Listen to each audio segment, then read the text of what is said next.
Hello everybody, yes, how are we all doing? It is the Fredders93 here, and welcome back to another edition of Football with Fredders, your weekly football chat show here on the channel.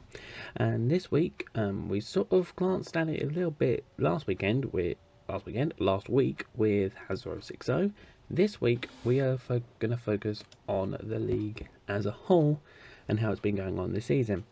Now, obviously, we have had a shorter preseason, given everything that's happened this year, us having to restart the season from the point where it stopped in March, where that restarted in June, didn't finish till about July, and then so it rolled on to the new season starting in September. So the pre-season's been a lot shorter.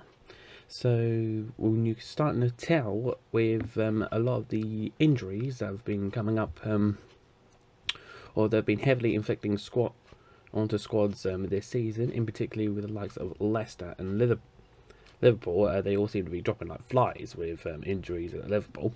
So I think with the shorter pre-season, like teams have been, like the smaller teams have been using that time in the short pre-season for like team bonding techniques, team bonding exercises, and helping them that sort of gel the new signings into the squads much easier, as you could probably have seen from the starts made by likes of Southampton, Everton, Aston Villa. Like they flew out the game pretty much. Hit one or two bumps recently, but nothing that they can't handle, I'm sure. Then you can also tell that the shorter pre-season has also had an impact on one or two other clubs. Thinking with some of the ones in the Big Six, Arsenal being an example. They are currently sitting 14th at the time of recording. Yep, sitting in 14th behind even Newcastle and Leeds. And as a Newcastle fan, I'm still shocked at that one myself. But probably the biggest shocks is probably the performances from the two Manchester clubs. Now, bear in mind that those two have played a game less than the rest of the league, as have Aston Villa and Burnley.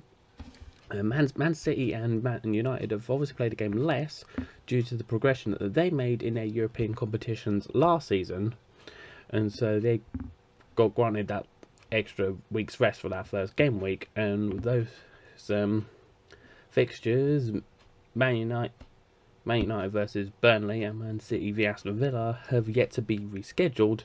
So I think that once Man City and Man United play those, they will surely catch up with the rest of the Big Six.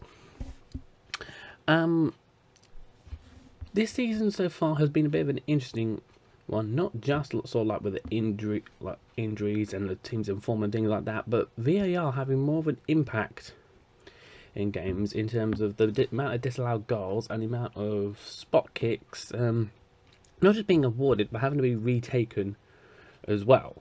I know that really only benefits Manchester United, but it's still a hindrance to some of the other teams nevertheless. Thinking about sort of like VAR and things like that, a lot more of these like very fine margin offsides are just getting more and more ridiculous. Like we saw it in the Merseyside derby with what should have been Liverpool's winner, ruled out by VAR.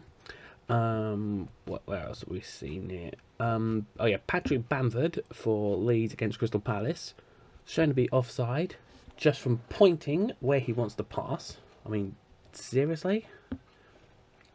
That was probably one of the more dumber sort of offsides they've had at this stage. But even on Monday night, when this will be going, well, it will be Monday night, sort of like by the time you see it today, but it was last night from when I'm recording this on Tuesday morning.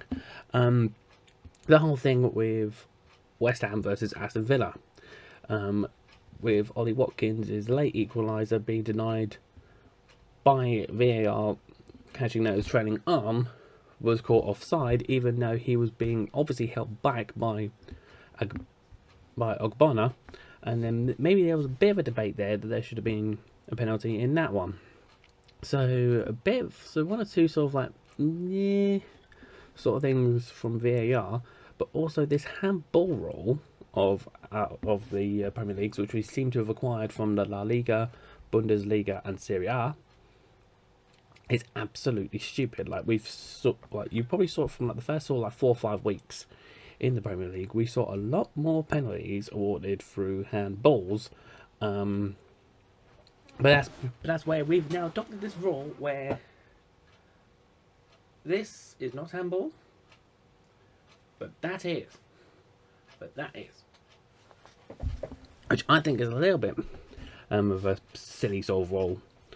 Really, especially if in certain circumstances, famously being the Tottenham Newcastle game where Andy Carroll heads the ball into Eric Dyer's arm, and then there's another sort of near decision on like a penalty being awarded thanks to VAR because it's hit the arm, regardless of whether or not he was looking at the ball or not, it gets to be given as a penalty. Now, I know as a Newcastle fan that I should be a bit more. I probably should have been grateful for that because it led us to our only shot on target, and it meant we went home with 1 point instead of none. But no, I was not a fan of that at all. Like, Eric Dyer wasn't facing the ball. He had obviously his arms up in the air from where he jumped. I mean, you're not going to expect us to move around like penguins, are you?